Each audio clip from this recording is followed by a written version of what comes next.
साथियों नमस्कार, मैं अभिषेक आपका फिर से अपने इस YouTube channel the omega classes में स्वागत करता हूं। आज हम भारतीय संविधान में अनुच्छेद 25 आर्टिकल 25 के बारे में समझेंगे और विस्तार पूर्वक समझेंगे। यहाँ पे मैं आपको बता दूं कि इस अनुच्छेद से यानी कि 25 से 28 तक भारत में धर्म के बारे में कुछ स्वतंत्रताएं प्रदान की गई हैं। याद रखिए, भारतीय सभ्यता और संस्कृति में धर्म को एक बहुत ही बृहद और व्यापक रूप से रखा गया है और पूरी भारतीय संस्कृति जो है वो धर्म से ही नियमित और निगमित होती है। अब इतने बड़े देश में और धर्म के रूप में प्रधान देश में जब संविधान बना तो लोगों को ऐसी कुछ अधिकार देनी ही थी जहाँ पे वो अपने धार्मिक क्रियाकलापों को अपने ढंग से या अपनी इच्छा अनुसार या अपने रीति रिवाजों के अनुसार उसको क्रियान्वित कर सकें और चला सकें। लेकिन जो संविधान निर्माता थे वो ये भी चाहते थे कि व्यक्ति या समूह या किसी वर्ग का जो धर्म है वो देश या देश की वृद्धि में बाधक भी ना हो। तो इसके लिए उन्होंने कुछ बैलेंस रखे, याद रखिए कुछ बैलेंस रखे। और संविधान में जगह जगह पर उन्होंने अपने अनुच्छेदों में या अपने क्या कह सकते हैं अनुच्छेद के शब्दों में इस बात की भी चर्चा की कि हम देश में क्या कह सकते हैं बौद्धिक वृद्धि को या वैज्ञानिक बुद्धि के वृद्धि को भी रखेंगे। हालांकि वो एक अलग सा चीज़ है। यहाँ पे मैं सिर्फ आपको ये समझाने आया हूँ कि आर्टिकल 25 से 28 तक जो धार्मिक स्वतंत्रता वर्णित है उसमें आर्टिकल 25 क्या है। बहुत सारे व्यक्ति या विद्यार्थी जब परीक्षाओं में जाते हैं तो उनसे 25 से लेकर 30 या 25 से लेकर 28 तक जब प्रश्न पूछे जाते हैं तो कहीं ना कहीं कंफ्यूज हो जाते हैं, गड़बड़ हो जाते हैं और पूरा जो पढ़ते हैं तो उनमें गड्ढम गड्ढ टाइप की स्थिति हो जाती है। तो उसी को सार संक्षेप में एक एक करके अनुच्छेदों के बारे में समझेंगे, पढ़ेंगे। सबसे पहले ध्यान रखिए कि अपने देश में जब संविधान बना था तो धर्म के नाम पे हमारा देश बंट चुका था।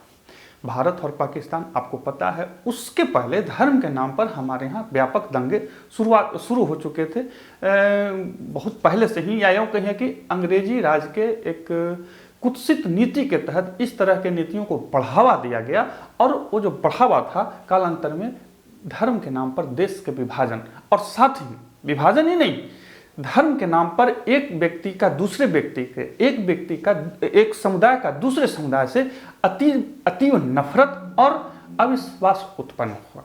ये बिल्कुल गलत, अवैध और न सहने योग्य बात है। कोई भी धर्म ऐसा नहीं सिखलाता है कि आप किसी से नफरत करें।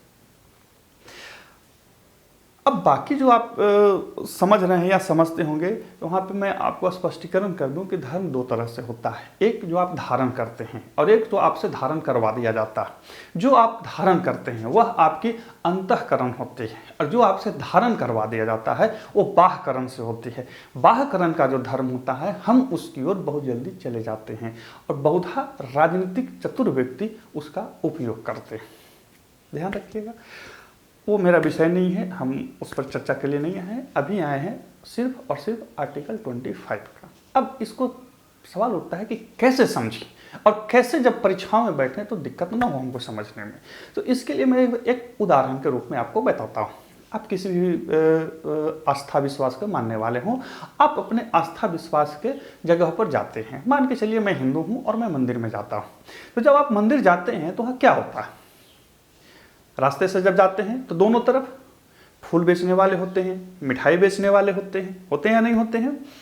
जब मंदिर के सीढ़ियों तक जाते हैं तो पंडित जी होते हैं, गेट लगा होता है, अंदर में भगवान की मूर्ति होती है या मूर्ति नहीं भी होती या कुछ और चीज़ होती है। हम वहाँ जाते हैं, फूल प्रसाद माला वगैरह चढ़ाते हैं, वो जो पंडित जी होते हैं उनसे आशीर्वाद लेते हैं। अपने कुछ निजी क्रियाकलापों से संबंधित, जैसे बच्चे का नामांकन, बच्चे के क्या कहते हैं कुंडली वगैरह देखते सुनवाते बनवाते हैं, करते हैं या नहीं करते हैं। तो ये सब करते फिर वहाँ से लौट जाते हैं। जब लौटते हैं फिर आते हैं, इधर क्या है, जहां से आप गाड़ी से उतरते हैं वहां पे पार्किंग वगैरह भी होती है नहीं होती है, पार्किंग में आप पैसे देते हैं। तो इस पूरे वांग्मय को आप समझ लीजिए। अब यहां से शुरू कीजिए धर्म को देखने के लिए। आर्टिकल 25 से 28 को यहीं से देखिए। आपके मन में यह आस्था उत्पन्न हुई कि हम आज मंदिर जाएं, तो सरकार, राज्य, कोई भी सिस्टम आपको नहीं रोकेगी। आप मंदिर, मस्जिद, गुरुद्वारा, जहां भी आपकी आत्मा करे, जहां भी आपकी अंतःकरण इजाजत दे, आप वहां जा सकते हैं। ये आपकी आज़ादी है, उस पर कोई प्रतिबंध नहीं।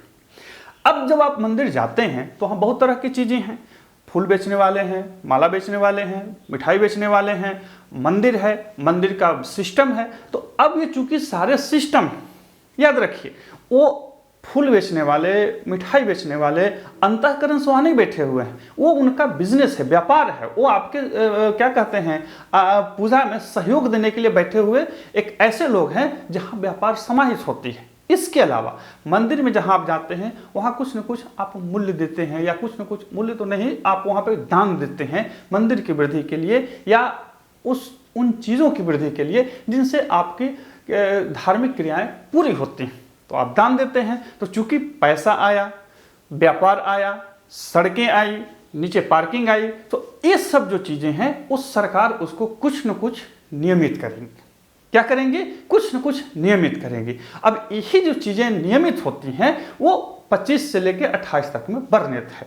तो जब आपके मन में ये भावना उत्पन्न हुई कि हमें मंदिर जाना है, तो ये आपके अंतःकरण की बात हुई, आप मंदिर जाना है। तो 25 जो है इसी की गारंटी देता है। 25 इसी को स्वतंत्रता प्रदान करता है कि आपके अंतःकरण में उत्पन्न होने वाले किसी भी चीज़ को आप मान सकते हैं, समझ सकते हैं, देख सकते हैं और वहाँ जा सकते हैं, प्रचार कर सकते हैं, प्रसार कर सकते हैं, घोषणा कर सकते हैं।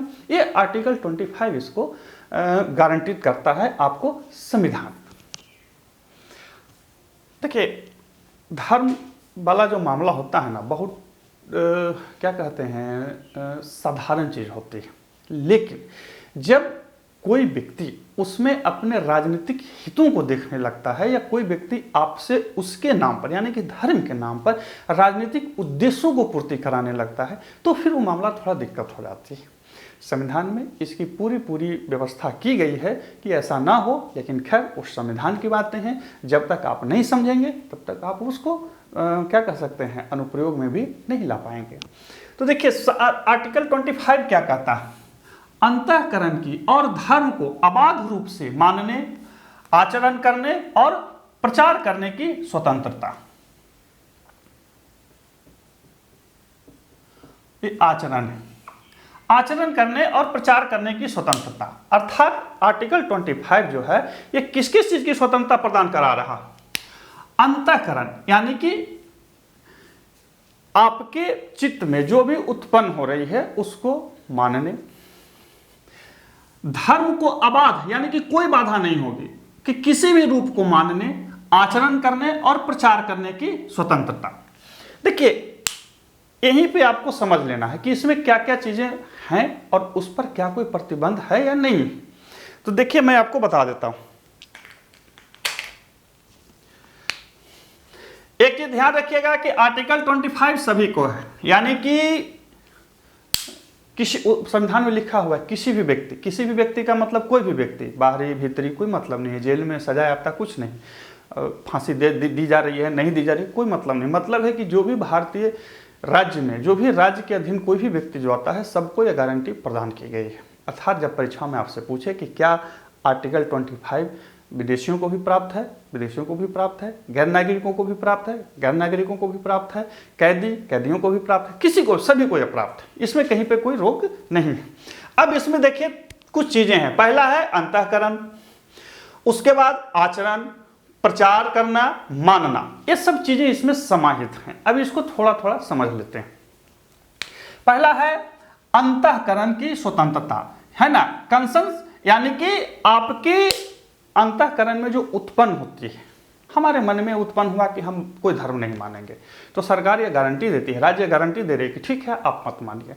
हमारे मन में उत्पन्न हो रहा है कि नहीं, हम बहुत ही धार्मिक व्यक्ति हों, धार्मिक आचरण करें, तो आपकी गारंटी मिलती है, आप ये कर सकते हैं। अंतःकरण की स्वतंत्रता यानी कि किसी भी व्यक्ति को भगवान या उसके रूपों के साथ अपने ढंग से अपने संबंध बनाने की स्वतंत्रता, यानी कि आपके मन में भगवान के किसी भी रूप, किसी भी सिस्टम के लिए जो भाव उत्पन्न हो रहा है आप उसे मान सकते हैं, लेकिन ये ध्यान रखिएगा कि ये जो आर्टिकल 25 है वो एब्सोल्यूट नहीं, युक्त युक्त प्रतिबंध लगाया हुआ। अब यहाँ पे मैं आपको एक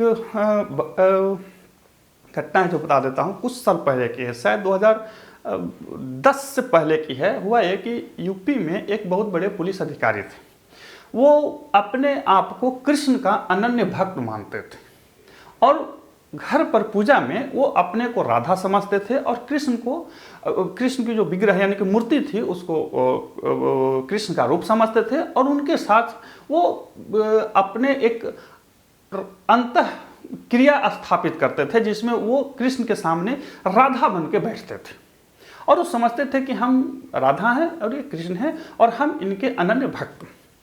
हो सकती है कोई बात नहीं। कालांतर में उन्होंने क्या किया कि वो राधा वाले गण वेश या वेशभूषा धारण करके वो अपने ऑफिस चले गए। ये तो गलत है, क्योंकि ऑफिस सरकारी चीज है और वहां पे सरकार के बातों को मानना पड़ेगा। लेकिन जब उन पर आरोप लगा, बोला गया कि आप ऐसा नहीं कर सकते हैं, तो उन्होंने कहा कि देखिए ऐसा है कि आर्टिकल 25 के तहत हमको सुविधाएं प्राप्त है। मामला कोर्ट में गया, कोर्ट ने बोला कि नहीं, एक कहीं एब्सोल्यूट नहीं लिखा हुआ है कि आप राधा का भेष बन के आएंगे। कल कोई ऑफिस में क्या कहते हैं रुद्र शंकर भगवान का भेष बना के आएगा, त्रिशूल ले लेगा, गला में नाग लपेट लेगा। परसों कोई बोलेगा नहीं अब हम विष्णु का चतुर्भुज रूप बना के आएंगे। ऐसा नहीं है। आपको जो भी बनाना है, आप जो उसके विशिष्ट जगह है, विशिष्ट स्थितियां हैं, वहीं पे जाके बनाइए। सार्वजनिक रूप से या ऐसे जगहों पे जहां पे सरकारी क्रियाकलाप संपादित होते हैं, आप ऐसा यहाँ नहीं कर सकते। कल अंतर में उन्होंने त्याग पत्र दे दिया और बोला कि हम अपने धर्म से विरोध नहीं जा सकते हैं, हम त्याग पत्र देते हैं। खैर ये उनकी इच्छा थी। तो ये आपको अंतःकरण की स्वतंत्रता प्रदान कर तो रहा है, चित्त की स्वतंत्रता प्रदान तो कर रहा है कि आपके चित्त में क्या उत्पन्न। चित्त का मतलब होता है चेतना, आत्मा के अंदर जो उत्पन्न हो रही है। मान सकते हैं, मान के चलिए मैं राम को आदर्श मानता हूं, आप मानिए, कोई बात नहीं है, लेकिन किसी को फोर्स मत कीजिए कि सब राम को ही आदर्श माने। हाँ, आप यदि राम को आदर्श मानते हैं तो आप उसकी उद्घोषणा कर सकते हैं, प्रचार कर सकते हैं, प्रसार कर सकते हैं, लेखनी लिख सकते हैं, उस तरह की फिल्मों को बना सकते हैं। ये सब काम आप कर सकते हैं, ये आपकी पूरी आजादी है। दूसरा है मानने का अधिकार, यानी कि प्रोफेस। इसमें क्या है, अपने धार्मिक विश्वास और आस्था के सार्वजनिक और बिना भय की घोषणा करने का अधिकार। यानी कि जिस भी धार्मिक आस्था को आप मानते हैं, विश्वास को आप मानते हैं, उसकी सार्वजनिक घोषणा आप कर सकते हैं। आप ये कह सकते हैं कि मैं नास्तिक हूं, आप ये कह सकते हैं कि मैं आस्तिक हूं, मैं राम को मानता हूं, मैं शिव को मानता हूं, मैं मस्जिद जाता हूं, मैं मंदिर जाता हूं, मैं कहीं भी नहीं जाता हूं, ये भी आप कह सकते हैं। कोई रोक नहीं है, कोई व्यक्ति या कोई संस्था या कोई सिस्टम आप पर दबाव नहीं दे सकता है कि आप ये कहें कि हाँ हम ये, ऐसा कहीं नहीं। ये आर्टिकल 25 आपको गारंटी देता है। देखिए परीक्षाओं में प्रश्न इसी तरह से पूछ सकता है, आपसे पूछ लेगा कि ऐसा कौन सा अनुच्छेद है जो हमारे अपने इष्ट या भगवान के साथ संबंध बनाने का मतलब कि हम उसके साथ कैसा संबंध रखते हैं, यह गारंटी प्रदान करता है। तो देखिए भगवान और व्यक्ति यानी कि ईश्वर और व्यक्ति के बीच में कोई भी जो संबंध वाली स्थिति आएगी वो आर्टिकल 25 में आती है। आर्टिकल 25 के बाद जो बाकी आता है वो उसके व्यवस्था से संबंधित चीजें आती, ठीक है। तीसरा है प्रैक्टिस यानी कि आचरण का अधिकार। देखिए सबसे पहला अंतःकरण यानी कि आपके अंतः से क्या उत्पन्न हुआ वो। दूसरा है मानने का अधिकार यानी कि जो आपके अंतःकरण में उत्पन्न हुआ उसको आप मानिए, घोषणा कीजिए, आपका अधिकार है।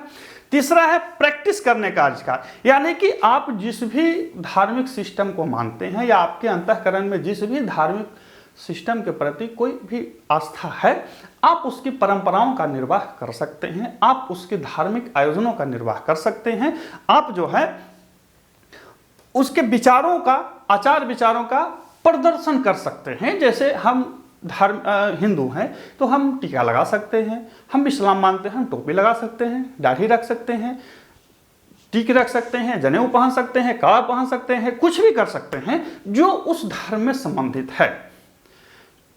फिर यहाँ पे ध्यान रखिएगा कि ऐसा आप कृत्य कोई नहीं करेंगे जो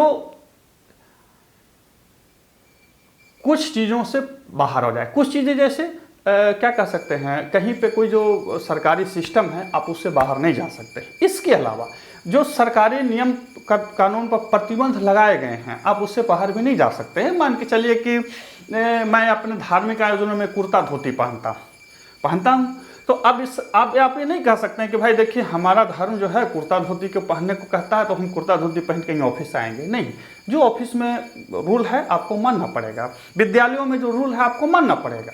इसके अलावा बहुत जगह ऐसी भी स्थितियां आती हैं जहां पे इन दोनों के बीच में कहीं ना कहीं थोड़ा सा विवाद हो जाता है। तो वहां पे क्या होती है कि आप देखिएगा कि वहां पे चीज़ों को मीडिया और राजनीतिक वर्गों के द्वारा विद्वेष के रूप में फैलाया जाता है। वहां पे विद्वेष की बात नहीं, किसी को लगता है कि हम ये गणवेश पहन के विद्यालय या ऑफिस जा सकते हैं, जाइए, लेकिन यदि उस विद्यालय में या ऑफिस में उस गणवेश से संबंधित कोई रूल है तो आपको रूल को फॉलो करना पड़ेगा। अब यहाँ पे मैं आपको एक चीज़ बता देता हूँ। एक बार मामला गया सुप्रीम कोर्ट में। सुप्रीम कोर्ट में मामला गया तो हुआ कि भाई देखिए ऐसा है कि वोटर आईडी कार्ड के लिए फोटो खिंचवानी थी। आधार वोटर का आईडी कार्ड में देखते हैं फोटो रहता है, तो फोटो खिंचवानी थी। तो कुछ व्यक्ति चले गए, बोले कि देखिए हमारे धर्म में जो है वो इस तरह से फोटो खिंचाना अवैध है, सही नहीं है और हमारे धर्म में ये जायज नहीं, तो हमें इससे छूट प्रदान किया जाए। माननीय सुप्रीम कोर्ट ने बोला कि देखिए हम यहाँ पे किसी भी धार्मिक व्यवस्था में दो भेद करते हैं। पहला, धर्म के मूल में जो समाहित है, दूसरा जो धर्म में तो नहीं है लेकिन आपकी संस्कृति में समाहित है। तो संविधान जो है वो धर्म के बारे में बिल्कुल आज़ादी प्रदान करता है, लेकिन चूंकि कोई भी चीज़ें, बहुत सारी चीज़ें ऐसी होती हैं जो धर्म में समाहित नहीं होती है, धर्म के मूल में वो हिस्सा नहीं होती, तो हम उसकी गारंटी नहीं ले सकते। अब जैसे देखिए मामला गया सुप्रीम कोर्ट में, तो सुप्रीम कोर्ट ने कहा कि देखिए बुर्का पहनना, यानी कि जो मुस्लिम महिलाएं बुर्का पहनती हैं वो आपके सिस्टम में तो है, हम उसको मान सकते हैं, लेकिन ये इस्लाम का अभिन्न अंग नहीं है। देखिए ये मेरा शब्द नहीं है, ये सुप्रीम कोर्ट ने कहा। तो बोला कि देखिए ये इस्लाम का अभिन्न अंग नहीं है, ऐसा कहीं नहीं है कि आप इस तरह से ही रहेंगे और इस तरह से ही बात को आगे बढ़ाएंगे। तो फिर उसके बाद फिर मामला हट गया और जो सिस्टम था वो फिर सिस्टम आगे चला और वो क्या कहते हैं आईडी कार्ड जो नॉर्मल बन रही थी वो ऐसा बना। तो यहाँ पे यही चीज़ है, आचरण करने का अधिकार। आचरण में ध्यान रखिएगा कि ये सारी चीज़ें जो हैं धर्म से संबंधित जो भी मामले आए हैं, इन सारी चीज़ों में सुप्रीम कोर्ट ने दो भेद जरूर रखे हैं। एक जो किसी भी धर्म का बेसिक यानी कि मूल सिद्धांत है, और दूसरा वैसा सिद्धांत जो बाद में एडिशनल हो गए हैं, जुट गए हैं। तो जो जुड़ गए हैं उसे कोर्ट नहीं भी मान सकता है, सरकार नहीं भी मान सकती है, लेकिन जो मूल चीज़ें हैं वो लगभग जो है मान लेती हैं, मान ली जाती हैं। इसके पीछे एक कारण भी है कि दुनिया के जितने भी धर्म हैं ना, सबका मूल भाव एक ही है, बाकी सारी चीज़ें जुटती चली गई हैं। तो जो जुटती चली गई हैं उसी के लिए झगड़े होते हैं, मूल भाव के लिए कहीं झगड़ा नहीं होता है। सदा सत्य बोले, सब धर्म में लिखा हुआ है। सुने हैं कि कोई धर्म बोलेगा कि झूठ बोलिए, नहीं बोलता है, लेकिन सब झूठे बोलते रहते हैं, सब अपने झूठ को सत्य सिद्ध करने के लिए झगड़ते रहते हैं। चोरी न करें, शराब न पिएं, जुआ न खेलें, ये सारे धर्मों में लिखा हुआ है, लेकिन सारे धर्म वाले यही काम करते हैं, अधर्म के नाम पर झगड़ते भी रहते हैं। इसे कहा जाता है सीधा सीधा, मतलब क्या कहते हैं, छोड़िए कोई मतलब नहीं। तो यह है प्रैक्टिस। प्रैक्टिस का मतलब कि आप अपने धार्मिक क्रियाकलापों से संबंधित सारे प्रैक्टिस कर सकते हैं। घंटी बजा के पूजा करिए, 5 टाइम नमाज पढ़िए, गिरजाघर में जाइए, गुरुद्वारे में जाइए, जहां भी जाइए, जैसे भी जाइए, कोई मतलब नहीं है, लेकिन आपका कोई भी प्रैक्टिस सार्वजनिक हित के विरुद्ध नहीं होना चाहिए, सरकार के द्वारा स्थापित किसी मूल्यों के विरुद्ध नहीं होनी चाहिए। ध्यान रखिएगा कि ये एब्सोल्यूट नहीं है। हालांकि इससे संबंधित प्रश्न नहीं पूछेगा, प्रश्न जो है मैंने जैसे शुरू में बताया वैसे ही पूछेगा कि ये जो मानने का अधिकार है इसमें क्या क्या चीजें समाहित हो सकती हैं, क्या क्या चीजें समाहित नहीं हो सकती। अगला है प्रसार का अधिकार, यानी कि प्रोपगेट का अधिकार। देखिए प्रसार करना, प्रोपगेट करने का मतलब हुआ कि आप जिस भी आस्था विश्वास को मानते हैं आप उसका प्रचार प्रसार कर सकते हैं।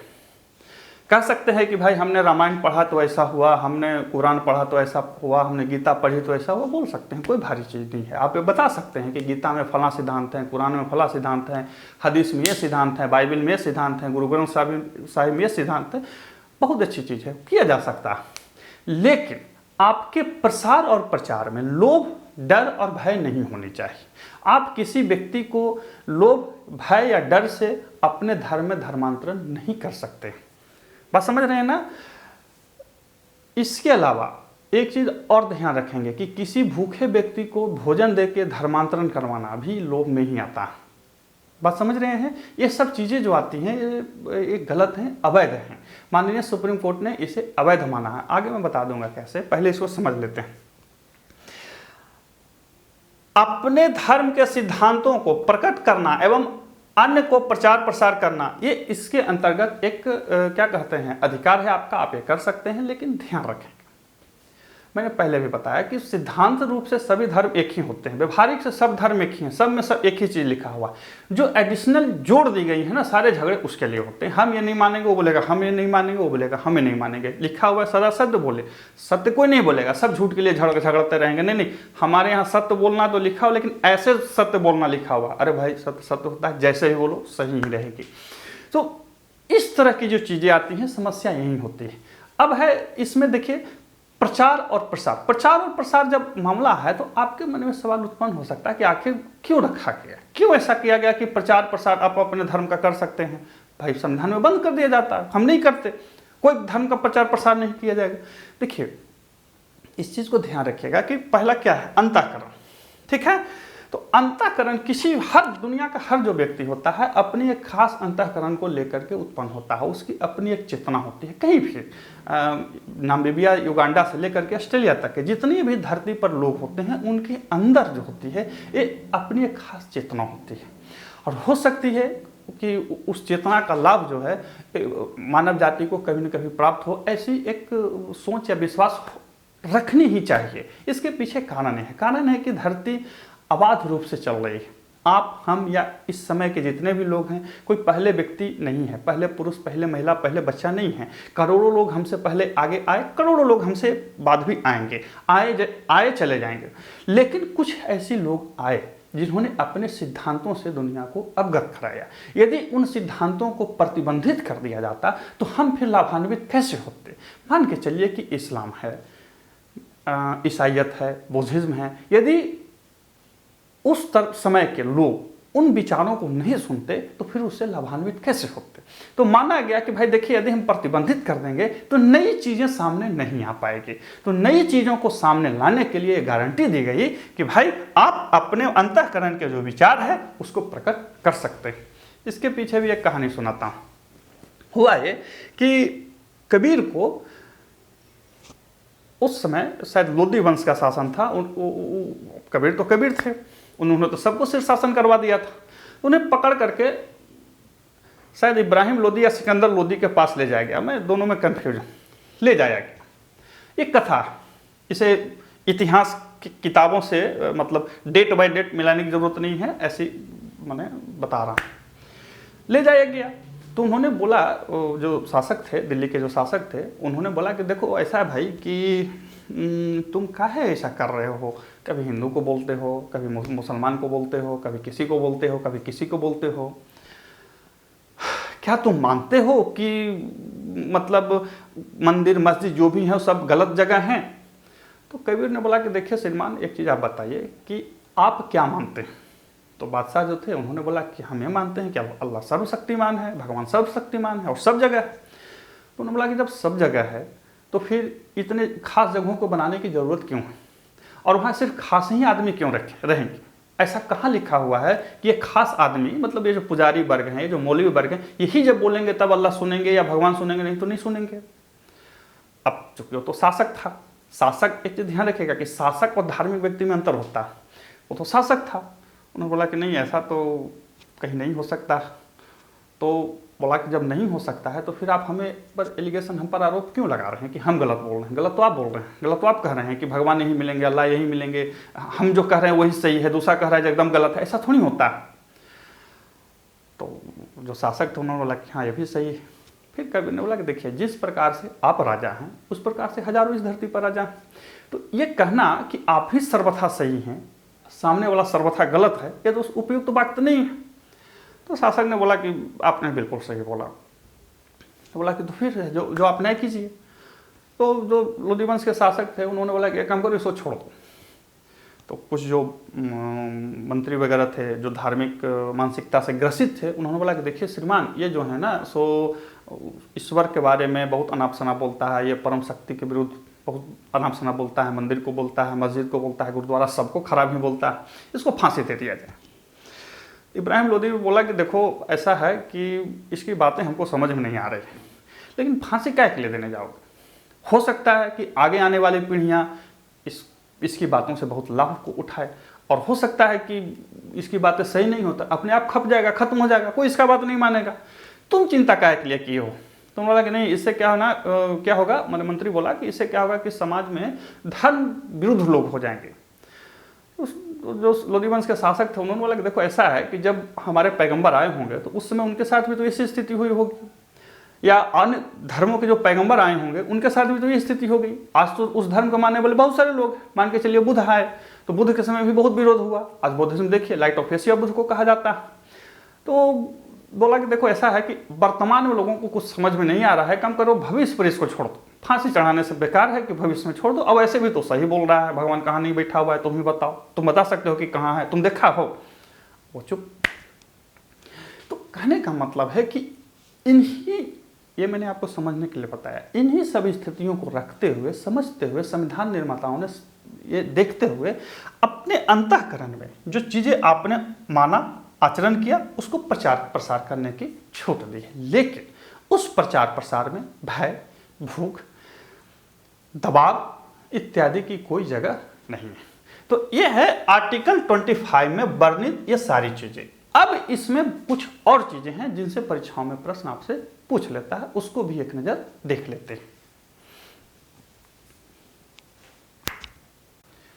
अब देख लेते हैं इसमें समाहित अन्य चीजों को। देखिए, आर्टिकल 25 जो है, इसमें दो भाग है। पहला एक ये कहता है कि क्या क्या आप कर सकते हैं, और दूसरा ये कहता है कि राज्य क्या क्या कर सकते हैं। मैंने पहले ही बोला था कि ये एब्सोल्यूट नहीं है।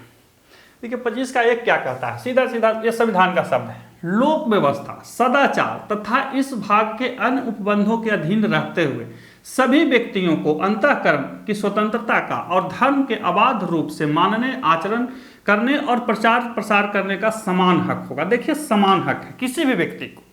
अब सवाल आपसे पूछ सकता है कि क्या कोई विदेशी व्यक्ति आकर के हमारे यहाँ अपने धर्म के प्रचार प्रसार कर सकते हैं? देखिए, ऐसा कहीं प्रतिबंध तो नहीं लिखा हुआ है, बोल सकता है, बता सकता है, लेकिन वो सार्वजनिक रूप से हल्ला गुल्ला करेगा, बोलेगा अरे हमारा धर्म ऐसे है, ये गलत है, क्योंकि आप बाहरी व्यक्ति हैं, आपके साथ कुछ मर्यादाएं हैं, आपको मर्यादाएं पालन करनी पड़ेगी। पहला इसमें क्या है, लोक व्यवस्था। दूसरा क्या है, सदाचार। देखिए, लोक व्यवस्था, सदाचार क्या है? लोक व्यवस्था का मतलब आप कुछ ऐसा आचरण नहीं करेंगे जिससे सामान्य सिस्टम गड़बड़ा जाए। जैसे कुछ साधु वगैरह जो होते हैं वो हमेशा नंगे रहते हैं, तब आप नंगे रहते हैं तो इसका मतलब आपका धर्म आपको इजाजत देता है, संविधान भी इस बात को कहता है, लेकिन आप अपने नंगेपन में लोक व्यवस्था को नहीं बिगाड़ेंगे। मैंने आपको पहले ही एक यूपी के जो पुलिस अधिकारी थे उनका उदाहरण दिया। वहां पे क्या थी, लोक व्यवस्था, सदाचार गड़बड़ा रही थी। आप इस तरह से कृत्यों को नहीं कर सकते। आप घर के अंदर नागा बनेंगे कि राधा बनेंगे कि क्या करेंगे, ये आपकी इच्छा है, लेकिन बाहर में आपको इन सब चीजों को ध्यान रखना होगा। आप सार्वजनिक रूप से वो जो कुछ लोग तरह तरह के हथियारों को लेकर के चलते हैं, सरकार उस पर प्रतिबंध लगा सकती है। वो कह सकती है कि देखिए, ऐसा है कि आपके इस प्रदर्शन से लोगों में भय या कुछ अन्य चीजें बन सकती हैं जिससे हमारा जो सिस्टम है वो गड़बड़ा सकता है, तो सरकार उसको प्रतिबंधित कर सकती है। इसके अलावा दूसरा जो शब्द है वो सदाचार है। देखिए, सदाचार तो हर धर्म सिखलाता है। मैंने पहले भी बोला कि यदि कोई धर्म सदाचार नहीं सिखला रहा है तो फिर वो धर्म हो ही नहीं सकता। तो आपको उसका भी ध्यान रखना पड़ेगा। आपके जो अधिकार हैं उस पर सदाचार के मामले में भी प्रतिबंध लगाए जा सकते हैं सार्वजनिक रूप से। याद रखिए, सारे प्रतिबंध सार्वजनिक रूप से, व्यक्तिगत रूप से या आपके कमरे के अंदर ये प्रतिबंध लागू नहीं होते। इसके अलावा 25 का 2 क्या कहता है सो देखिए, इस अनुच्छेद की कोई बात किसी ऐसी विद्यमान विधि को प्रवर्तन या प्रभाव नहीं डालेगी। देखिए यानी कि इस विधि को रखते हुए, यानी कि आर्टिकल 25 में जो बातें हैं उसके अधीन भी कोई भी सरकार कुछ चीजें कानून बना सकती हैं जो किससे संबंधित हो, धार्मिक आचरण से संबंध किसी आर्थिक, वित्तीय, राजनीतिक या अन्य लौकिक क्रियाकलाप का विनियमन या निर्बंध करती हो। यानी कि सरकार जो है आपके किसी धार्मिक क्रियाकलाप से संबंधित जो आर्थिक, व्यापारिक, राजनीतिक क्रियाकलाप होगा उसको नियमित और निगमित करने के लिए कानून बना सकती है। आप ये नहीं कह सकते हैं कि जैसे मेरा धर्म कहता है हम वैसे ही करेंगे, ये आपकी गारंटी नहीं है। सरकार उसको रोकेगी, प्रतिबंधित कर सकती है या उसके लिए कुछ नियम बना सकती है। आप ये नहीं कह सकते कि हम जो बनाएंगे वही नियम वैध होगा, सरकार का नियम अवैध होगा। नहीं, सरकार नियम बना सकती है। जो आप देखते होंगे कि बहुत सारे जो मंदिर होते हैं, बहुत सारे जो ऐसे ट्रस्टीज होते हैं, उनके लिए बहुत सारे नियम बनाए गए हैं, वो इसी अनुच्छेद के तहत बनाए गए हैं। इसके अलावा सामाजिक कल्याण और सुधार के लिए सार्वजनिक प्रकार के हिंदुओं के धार्मिक संस्थाओं को हिंदुओं के सभी वर्गों और अनुभागों के लिए खोलना। देखिए जहां पर यह कह रहा है कि आपका कोई भी जो आर्थिक, वित्तीय और राजनीतिक सिस्टम को हम नियमित करेंगे, वहीं पे आगे ये कहा जा रहा है ख में, यानी कि 25 का 2 का ख कह रहा है कि हिंदुओं के जो सार्वजनिक हित के जो संसाधन हैं या सार्वजनिक हित के जो धार्मिक चीज़ें हैं वो हिंदुओं के सभी वर्गों के लिए उपलब्ध होंगे। पहले क्या होता था कि कुछ मंदिरों में या कुछ खास जगहों पे सिर्फ हिंदुओं के बड़े बड़े वर्ग के लोग ही जा सकते थे, सभी वर्ग और सभी अनुभागों के लोग नहीं जा सकते थे। संविधान में इसकी बात की गारंटी दी गई कि नहीं, हम सभी को जाने देंगे, आप इसको रोक नहीं सकते हैं। यानी कि यदि कोई हिंदू का मंदिर है तो वहाँ हिंदू के सभी वर्ग जा सकते हैं, क्या अपर कास्ट, क्या मिडिल कास्ट, क्या लोअर कास्ट, सभी जाएंगे। और एक चीज ध्यान रखेंगे कि हिंदुओं में सिख, जैन और बौद्ध सभी समझे जाएंगे। हिंदुओं में सिख, बौद्ध और जैन सभी समझे जाएंगे और साथ ही कृपाण धारण करना और लेकर के चलना सिख समाज का अभिन्न अंग माना जाएगा। ये सारी चीजें पूछेगा और ये सब 25 के 2 से संबंधित है, ध्यान रखेंगे। 25 का 1 मैंने बोला क्या क्या है आचरण व्यवहार करने का। 25 का 2 जो है इसी को और विस्तारित करता है और किन किन चीजों को उसमें समाहित किया गया है, किन किन चीजों से उसमें प्रतिबंधित किया गया है, रखा गया है, इसको ध्यान रखेंगे। 25 का 1 क्या कह रहा है कि लोक व्यवस्था और सदाचार के रहते हुए आप अंतःकरण से कोई भी आस्था विश्वास को मान सकते हैं, उसका प्रैक्टिस कर सकते हैं, प्रोपगेट कर सकते हैं, तो इस तरह की चीज़ों को आप कर सकते हैं। लेकिन 25 का 2 उसमें क्या क्या जोड़ रहा है। 25 का 2 कह रहा है कि आप जिस भी आस्था विश्वास को मानते हैं उसके आर्थिक, वित्तीय और राजनीतिक नियमों को, चीज़ों को सरकार नियमित कर सकती है। उसके लिए सरकार कुछ कानून बना सकती है जो संविधान के अंतर्गत ही होगा। साथ ही सामाजिक और सार्वजनिक हित के जितने भी हिंदुओं के स्थान हैं उस हिंदुओं के सभी वर्गों के लिए उपलब्ध होंगे। याद रखिए, सार्वजनिक, प्राइवेट नहीं, सार्वजनिक। और साथ ही हिंदुओं में सिख, बौद्ध और जैन समाहित होंगे और कृपाण धारण करना और लेकर के चलना सिख समाज का अभिन्न अंग समझा जाएगा। ये 25 का 2 कहता है और परीक्षाओं में इसी से प्रश्न पूछे जाते हैं। पर सीधा सीधा पूछ देगा कि संविधान के किस अनुच्छेद के तहत कृपाण धारण करना सिख समाज का एक अधिकार है। तो 25 का 2 आगे भी पूछ दे, 25 के 2 का ख में आता है ये सब चीज, इसको ध्यान रखेंगे। एक चीज और ध्यान रखेंगे, सबसे ज्यादा पूछा जाता है और एक आपके मन में होना भी चाहिए कि क्या धर्मांतरण का अधिकार मूल अधिकार है। यानी कि ये तो कह रहा है कि आप प्रचार कर सकते हैं, प्रसार कर सकते हैं। तो एक मामला आया था 1977 में, फादर स्टेनलॉस बनाम मध्य प्रदेश मामला 1977 में। इसमें सुप्रीम कोर्ट ने कहा कि देखिए धर्मांतरण मूल अधिकार नहीं, यानी कि आप एक पादरी हैं, आप एक मौलवी हैं, आप एक पंडित हैं और हाथ में लोटा लेके निकल जाइए और सबको मंत्र फूक फूक के धर्मांतरण करते चलिए, ये आपका मूल अधिकार नहीं है। आप ये नहीं कह सकते हैं कि हमको धर्मांतरण से रोका जाए। लेकिन कोई व्यक्ति स्व इच्छा से धर्म परिवर्तन करता है तो वो जायज, स्व इच्छा से, उसमें भय, भूख, क्या कह सकते हैं या अन्य ऐसे लोभ इत्यादि चीजें नहीं होनी चाहिए जो व्यक्ति को अपने क्या कह सकते हैं प्रभाव में लिया जाता है। हाँ, अंतःकरण से वो प्रभाव में आता है तो अच्छी बात है, हो सकता है। अर्थात धर्मांतरण मूल अधिकार नहीं है। यह मामला किसमें, मध्य प्रदेश बनाम फादर अस्टेनलॉस जो थे उसी में आया 1977 में। इसको ध्यान रखिए। तो ये था आर्टिकल 25। परीक्षाओं में इतना ही पूछता है। देखिए धर्म बहुत बड़ा मामला है, इसकी जो व्याख्या विवेचना करने वाले बहुत लोग बहुत तरह से करते हैं।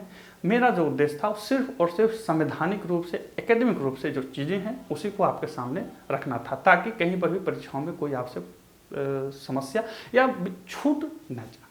फिर मिलते हैं अगले वीडियो में, तब तक के लिए नमस्कार।